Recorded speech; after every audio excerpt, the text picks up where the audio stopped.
Hello दोस्त, नमस्ते, प्रणाम। आप लोग कैसे हैं? उम्मीद करती हूँ अच्छे होंगे, मस्त होंगे। हम आपके सामने एक छोटा सा गाना गाने जा रही हूँ। हमारे गाना को सुनकर बताइए कमेंट में कैसा है कैसा नहीं। और हमारे चैनल को सपोर्ट कीजिए और चैनल को सब्सक्राइब कीजिए, लाइक कीजिए, शेयर कीजिए। सबका नमस्कार। आपके सामने एक छोटा सा गाना गाने जा रही हूँ। धन्यवाद। सुनकर हमारे गाना को बताइए। चले बनवा में केहू न समुझाई, केहू न समुझाई, केहू न समुझाई। राम चले बनवा में केहू न समुझाई। आगे आगे राम चलते हैं, पीछे लक्ष्मण भाई हो, पीछे लक्ष्मण भाई।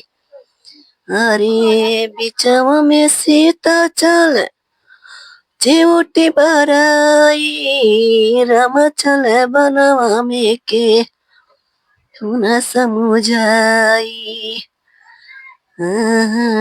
राम चले बनवा में के तू न समुझाई। केहू न समुझाई, केहू न समुझाई। राम चले बनवा में के न समुझाई। धन्यवाद।